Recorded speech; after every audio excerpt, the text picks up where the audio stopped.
Hello my dear friends and dear parents. मैं मनोवैज्ञानिक के रूप में आज आपसे एक बहुत महत्वपूर्ण टॉपिक पर डिस्कशन करूंगी। कैसे हम अपने बच्चे को एक बेहतर भविष्य और एक बेहतर परवरिश दे सकें, इसके बारे में हम बात करेंगे। माता पिता बनना हर एक व्यक्ति के लिए, हर एक इंडिविजुअल के लिए बहुत सुखद एहसास होता है, लेकिन दूसरी तरफ उससे भी बड़ा बहुत जिम्मेदारी का भी कार्य होता है, क्योंकि आप जैसी बच्चों को परवरिश देते हैं, घर का जैसे वातावरण रखते हैं, जैसे जिस तरह से उनसे बातें करते हैं, जिस तरीके से उनको छोटी छोटी चीज़ें सिखाते हैं, कहीं ना कहीं उनके व्यक्तित्व पे एक गहरा प्रभाव डालते हैं। मैं आपको ये स्पष्ट रूप से बता दूं कि बच्चे हमारे ऑब्जर्वेशन लर्निंग के माध्यम से सीखते हैं। ऑब्जर्वेशन लर्निंग का मतलब कैसा हमारा आपस में व्यवहार है, हमारे वाइफ हस्बैंड का कैसा व्यवहार है, हमारे घर के अन्य सदस्यों के साथ हमारा कैसा व्यवहार है, किस तरीके से कम्युनिकेशन है, घर के जो वर्कर्स हैं उनके प्रति हमारा कैसा कम्युनिकेशन है, या हमारे घर में जो गेस्ट आते हैं उनके प्रति हमारा रिस्पॉन्स कैसा होता है, ये सब बच्चा देखता है। और वो बोल भले नहीं पाता है, लेकिन वो कहीं ना कहीं उनके कॉन्शियस और अनकॉन्शियस माइंड में उसका इम्पैक्ट डालता है, जो हमारा व्यवहार होता है अन्य लोगों के प्रति। तो हमें ये बहुत ज़्यादा अवेयर रहने की ज़रूरत है कि हम किस तरीके से बच्चों के सामने अपने बिहेवियर को प्रेजेंट कर रहे हैं। मेरी आपसे रिक्वेस्ट है कि अगर हमारे आपसी कभी मनमुटाव हैं, वाइफ हस्बैंड के आपसी झगड़े हैं, कभी भी आप बच्चों के सामने मत ऐसा व्यवहार दिखाइए, क्योंकि ऐसे में बच्चे का भी व्यवहार वो लड़ाई झगड़े वाला या बहुत ज़्यादा एग्रेसिव बिहेवियर देखा गया है। ऐसे रिसर्चेज में पाया गया है कि जिनके घर में बहुत ज़्यादा नकारात्मक माहौल हमेशा बना रहता है, लड़ाई झगड़े का माहौल हमेशा बना रहता है, एक दूसरे में ताना कसी एग्रेसिव माहौल बना रहता है, हम एक दूसरे की हर समय बैठ के आलोचना करते हैं, ऐसे बच्चों की पर्सनालिटी जब एनालिसिस कई देखी गई, बहुत ज़्यादा वायलेंट पर्सनालिटी, एग्रेसिव पर्सनालिटी है बहुत ज़्यादा, या बहुत ज़्यादा डोमिनेटिंग पेरेंटिंग है। तो हम हर समय बच्चे को डांट रहे हैं, हम हर समय बच्चे को टोक रहे हैं, हर समय मना कर रहे हैं, बेटा ऐसे नहीं करना, बेटा ऐसे नहीं करना, ये तुम क्या कर रहे हो, हर गलती पे उनको हम सबके सामने डांट रहे हैं। तो ऐसे बच्चों की पर्सनालिटी बहुत ज़्यादा स्केयर्ड पर्सनालिटी, डरी धमकी पर्सनालिटी, जिसका बहुत ज़्यादा कॉन्फिडेंस लो होता है, बहुत ज़्यादा लो सेल्फ स्टीम होती, ऐसे हमने बच्चों की पर्सनालिटीज़ देखी है।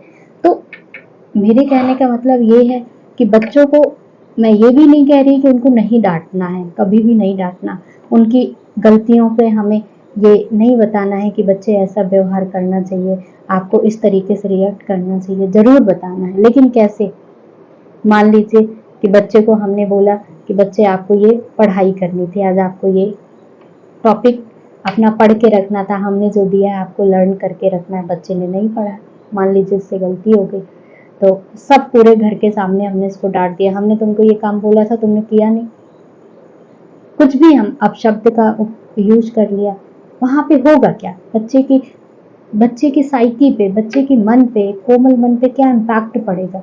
पहली बात तो उसको आपने सबके सामने डांटा, खुद खुद वो जो अपने बारे में उसकी जो एक इमेज होती है, जो फ्राइड ने बोला है कि एक बच्चों का व्यक्तित्व निर्माण के समय जब उनका ईगो डेवलप होता है, अहम का भाव डेवलप होता है, उसको आपने कहीं ना कहीं चोट पहुंचाई। तो अब हमें यहाँ पे देखना है कि बच्चे को कैसे हमें सिखाना है कि जो हमने दिया था, बच्चे ने वो काम नहीं किया, उसको कैसे सिखाना है। हम पहली बार बच्चे ने गलती किया है, पहली बार हमने जो काम दिया उसे नहीं किया, अकेले हम उसके साथ बैठेंगे, हम बात करेंगे, बताइए बेटा आज आपको ये काम दे दिया गया है, किस वजह से आप नहीं कर पाए, आखिर क्या चीज़ें थी जिस वजह से आप भूल गए काम करना। वो बताएगा कि मम्मी मैं टीवी देखने लगा था, मम्मी मैं दोस्तों के साथ खेलने लगा था, या मम्मी मैं सो गया था।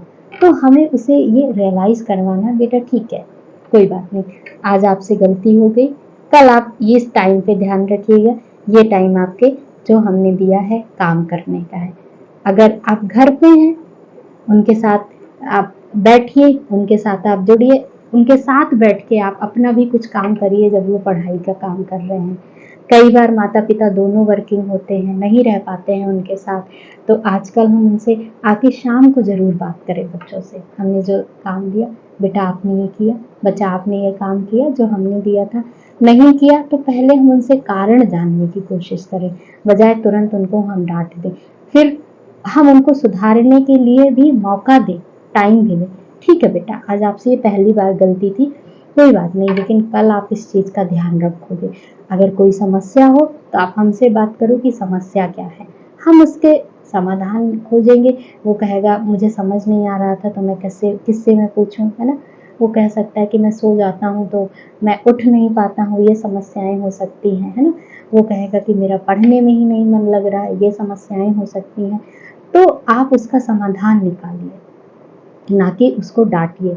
जब आप प्यार से बात करेंगे, जब उसके आप फ्रेंड बनने की कोशिश करेंगे, तो ज़रूर वो आपसे डिस्कस करता हुआ चला जाएगा। उसकी बहुत इंट्रोवर्ट पर्सनालिटी नहीं डेवलप होगी।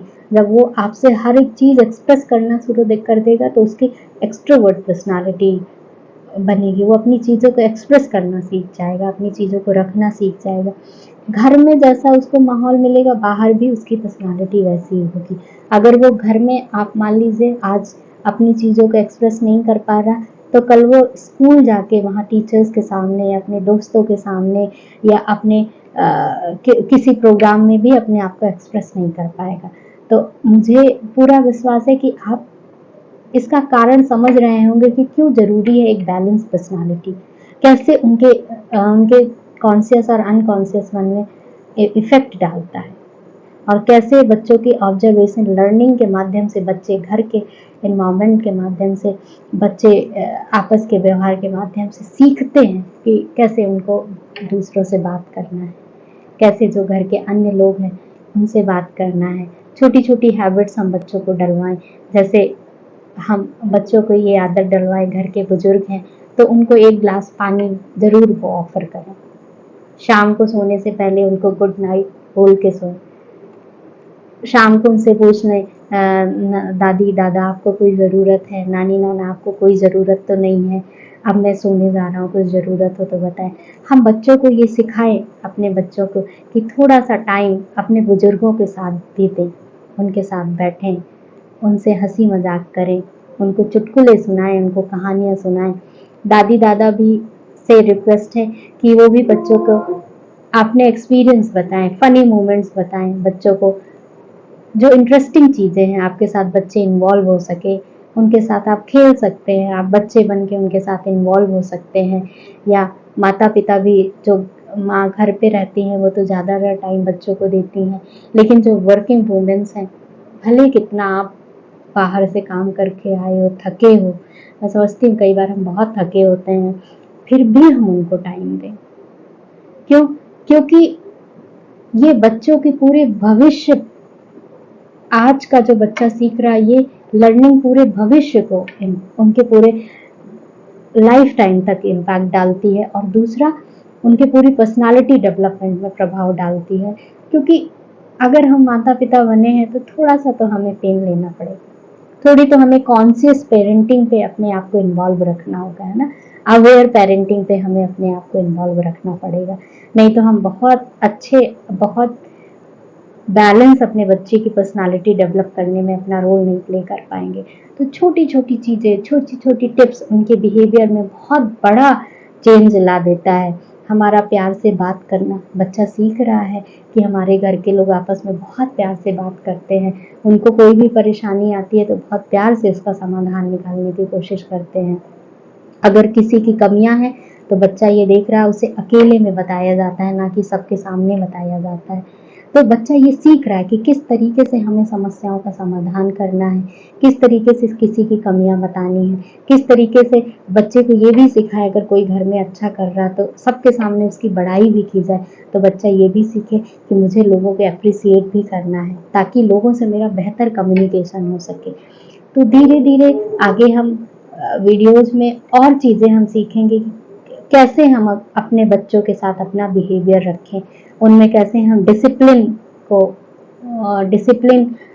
एटीट्यूड हम कैसे सिखा सके, उनका स्टडी को हम कैसे उनको इंटरेस्टिंग बना सके, है ना। और कैसे हम उनकी फूडिंग हैबिट्स को हम बेहतर कर सके, किस तरीके से हम उनकी स्लीप साइकिल को बेहतर बना सके, किस तरीके से उनके प्लेजरेबल टाइम है, जो टीवी टाइम है, उसको हम रेगुलेट कर सकें, कैसे हम उनकी प्रॉपर कम्युनिकेशन स्किल डेवलप करें, कैसे हम उनका प्रॉपर पर्सनालिटी डेवलप करने में अपनी पूरा रोल प्ले कर सकें।